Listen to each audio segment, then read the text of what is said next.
Zafrul, macam mana kamu tanda tangan perjanjian 1 trilion ini?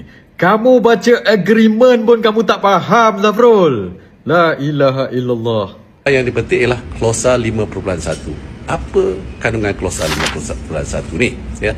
Dia cuma petik ayat pertama dan sebahagian ayat kedua. Dan kononnya kalau US kenakan sekatan kepada mana-mana negara, Malaysia ni automatik kena ikut.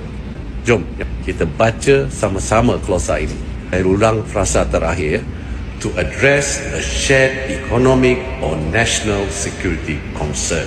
Apa maksudnya? Maksudnya, sekatan ini perlu untuk menangani isu keselamatan negara dan ekonomi bersama. Ya.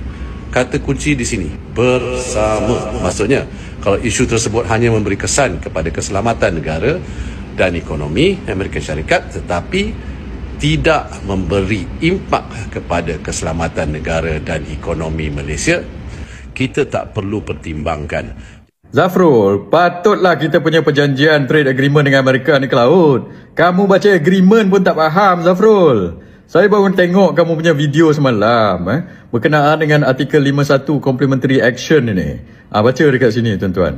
If the United States imposes a custom duty, quota, prohibition, fee charge or other imposed restriction on a good or service of a third country and consider that such measure relevant to protecting the economic or national security of the United States intend to notify such measure to Malaysia for the purpose of economic and national security alignment.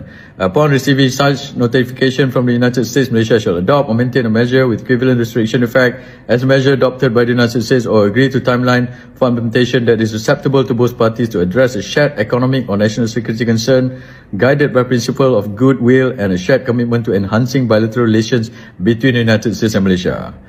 Kamu nombor 1, kamu cakap yang ahli politik komen pasal ini, ahli politik PM siapa dah tu?